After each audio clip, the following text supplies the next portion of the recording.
Good morning, dear students. Myself Mallaya, Assistant Professor of Sociology, Government First Grade College, Lokapur.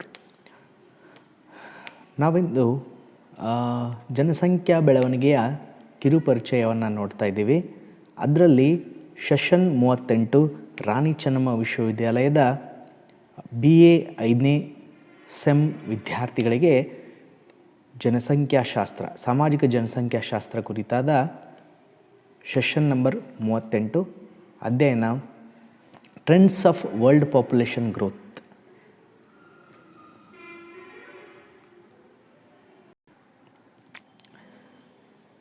ವಿಶ್ವ ಜನಸಂಖ್ಯೆಯ ಬೆಳವಣಿಗೆಯ ಪ್ರವೃತ್ತಿಗಳು ಅಂಥೇಳಿ ಕರೀತೇವೆ. ಭಾಗ 1, learning objectives to know about the trends of world population growth.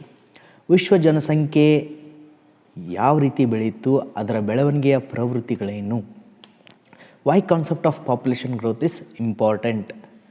ಜನಸಂಖ್ಯಾ ಬೆಳವಣಿಗೆಯ ಪರಿಕಲ್ಪನೆ ಯಾಕೆ ನಮಗೆ ಮಹತ್ವದ್ದು, ಅದನ್ನು ಅಧ್ಯಯನ ಮಾಡೋದರಿಂದ ನಮಗೆ ಆಗುವ ಪ್ರಯೋಜನಗಳೇನು ಅನ್ನೋದನ್ನು ಈ ಅಧ್ಯಯನ ನಮಗೆ ತಿಳಿಸಿಕೊಡುತ್ತೆ. What are the session outcomes of this video? So after studying this session, students will be able to know the trends of world population growth, why population growth is important. ಈ ಒಂದು ಅಧ್ಯಯನ ಮುಗಿದ ನಂತರ ವಿದ್ಯಾರ್ಥಿಗಳಿಗೆ ವಿಶ್ವ ಬೆಳವಣಿಗೆಯ ಪ್ರಮುಖ ಪ್ರವೃತ್ತಿಗಳೇನು, ಅದರ ಜೊತೆಗೆ ಬೆಳವಣಿಗೆ ವಿಶ್ವ ಜನಸಂಖ್ಯೆ ಬೆಳವಣಿಗೆಯ ಅಧ್ಯಯನ ಮಾಡೋದರ ಮಹತ್ವವನ್ನು ನಾವು ಅರಿತುಕೊಳ್ಳುತ್ತೇವೆ. So what is the trends of world population growth? There was no accurate information about the world population growth rate. The first effort to gather information about the world population growth rate was first prepared by United Nations. ಮೊಟ್ಟ ಮೊದಲಿಗೆ ಜಾಗತಿಕ ಜನಸಂಖ್ಯೆ ಬಗ್ಗೆ ಆಗಲಿ ಅಥವಾ ಜನಸಂಖ್ಯೆ ಬಗ್ಗೆ ಆಗಲಿ ಯಾರಿಗೂ ಕೂಡ ಅದರ ಅರಿವು ಇದ್ದಿದ್ದಿಲ್ಲ. ಅದಕ್ಕೆ ವಿಶೇಷವಾಗಿ ವಿಶ್ವಸಂಸ್ಥೆ ಏನು ಮಾಡಿತಪ್ಪ ಅಂದರೆ, ಈ ಒಂದು ವಿಶ್ವ ಜನಸಂಖ್ಯೆಯನ್ನು ಜನಸಂಖ್ಯೆ ಬೆಳವಣಿಗೆ ಕುರಿತು ಅಧ್ಯಯನ ಮಾಡುವ ಆಸಕ್ತಿಯನ್ನು ಪ್ರಪ್ರಥಮ ಬಾರಿಗೆ ವಿಶ್ವಸಂಸ್ಥೆ ಮಾಡಿತು. Population estimation given by Walter Willcox and A.M. Carr Saunders for the period 1650 to 1900 was believed to be the most authoritative and authentic region-wise information about the world population. ಇಲ್ಲಿಬ್ಬರು ಜನಸಂಖ್ಯಾಶಾಸ್ತ್ರಜ್ಞರು, ವಾಲ್ಟರ್ ವಿಲ್ಕಾಕ್ಸ್ ಮತ್ತು A.M. Car Saunders, ಇವರು 1650ರಿಂದ 1900 ಇಸ್ವಿವರೆಗೆ ಒಂದು ಜನಸಂಖ್ಯಾ ಎಸ್ಟಿಮೇಟನ್ನು ಕೊಡ್ತಾರೆ. ಅಂದರೆ ಜನಸಂಖ್ಯಾ ಜಾಗತಿಕವಾಗಿ ಹಾಗೂ ರಾಷ್ಟ್ರಗತವಾಗಿ ಇಷ್ಟಿಷ್ಟು ಇತ್ತು ಅಂತ ಒಂದು ಅಂದಾಜು ರೂಪದಲ್ಲಿ ಕೊಡ್ತಾರೆ. ಇವತ್ತಿನವರೆಗೂ ಆ ಅಂದಾಜು, ಆ ಇಬ್ಬರು ಮಹಾನ್ ಜನಸಂಖ್ಯಾ ಶಾಸ್ತ್ರಜ್ಞರು ಕೊಟ್ಟಂತಹ ಡೇಟಾ, ದತ್ತಾಂಶವನ್ನು ನಾವು ಇವತ್ತಿಗೂ ಕೂಡ ತುಂಬ ವಿಶ್ವಾಸಾರ್ಹವಾದಂತಹ ದತ್ತಾಂಶ ಮತ್ತು ಸತ್ಯಕ್ಕೆ ಅತಿ ಹತ್ತಿರವಾದಂಥ ದತ್ತಾಂಶ ಅಂಥೇಳಿ ಜಗತ್ತಿನಲ್ಲಿರುವ ಎಲ್ಲ ಜನಸಂಖ್ಯಾಶಾಸ್ತ್ರಜ್ಞರು, ಸಮಾಜಶಾಸ್ತ್ರಜ್ಞರು ಒಪ್ಪುತ್ತಾರೆ. The size of human population and the history of population growth has been traced and tracked from 10,000 BC to 1975 AD. The history of this period shows that the growth has been zigzag in nature and very gradual. Before 10,000 BC, human beings were sparsely scattered all over the earth. ಇಲ್ಲಿ ಮಾನವನ ವಿಶ್ವ ಜನಸಂಖ್ಯೆಯ ಕುರಿತು ಒಂದು ಐತಿಹಾಸಿಕ ಅಧ್ಯಯನ ಅಂದರೆ ತಪ್ಪಾಗಲಾರದು. ಸುಮಾರು ಕ್ರಿಸ್ತಪೂರ್ವ 10,000 ಇಸ್ವಿಯಿಂದ 1975 ಕ್ರಿಸ್ತಶಕ 1975ನೇ ಇಸ್ವಿವರೆಗೆ ಒಂದು ಜನಸಂಖ್ಯಾ ದತ್ತಾಂಶವನ್ನು ಜನಸಂಖ್ಯಾಶಾಸ್ತ್ರಜ್ಞರು ಕೊಡ್ತಾರೆ. ಅವರ ಪ್ರಕಾರ the history of this period shows that growth has been zigzag ಅಂದರೆ ಈ ಅವಧಿಯಲ್ಲಿ ಜನಸಂಖ್ಯೆಯ ಬೆಳವಣಿಗೆ ಜಿಗ್ಜ್ಯಾಗ್ ರೂಪವನ್ನು ತಾಳಿತ್ತು. ಜಿಗ್ಜ್ಯಾಗ್ ಅಂದರೆ ಅಡ್ಡ ತಿಡ್ಡಿ ಏರುಪೇರು ರೂಪವನ್ನು ತಾಳಿತ್ತು. ಮತ್ತು ಕಾಲಕ್ರಮೇಣ ಅದು ಮಂದಗತಿಯಲ್ಲಿ ನಿಧಾನಗತಿಯಲ್ಲಿ ಇತ್ತು. 10,000 ಕ್ರಿಸ್ತಪೂರ್ವ 10,000 ಇಸ್ವಿಯ ಮುಂಚೆ ಮನುಷ್ಯನ ಜನರೆಲ್ಲರೂ ಜಗತ್ತಿನ ಬೇರೆಲ್ಲ ಕಡೆಗೂ ಸ್ಪ್ರೆಡ್ ಆಗಿದ್ದರು. ಅಂದರೆ ಅವರು ಬೇರೆ ಜಗತ್ತಿನ ಎಲ್ಲ ರಾಷ್ಟ್ರಗಳು, ಜಗತ್ತಿನ ಎಲ್ಲೆಡೆ ಭೂಮಿಯ ಮೇಲೆ scattered all over the earth, ಎಲ್ಲ ಕಡೆಯೂ ಜನರನ್ನು ನಾವು ಕಾಣ್ಬೋದಿತ್ತು. ಆದರೆ ಅಲ್ಲಿ ಜನಸಂಖ್ಯೆ ಗಣನೀಯವಾಗಿ ಏರಿಕೆ ಆಗಿರಲಿಲ್ಲ.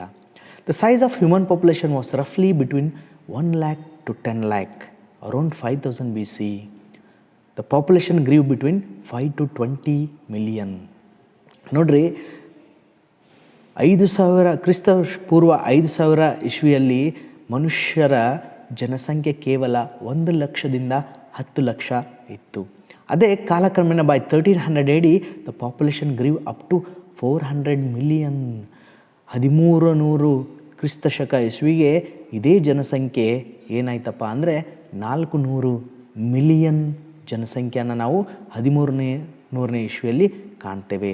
ಅದೇ ಮುಂದೆ ಬರೆದು ಸುಮಾರು 1300 ಇಸ್ವಿಯಿಂದ 1650 ಇಸ್ವಿವರೆಗೆ, ಅಂದರೆ ಸುಮಾರು 350 ವರ್ಷ, there was an addition of 1 million population.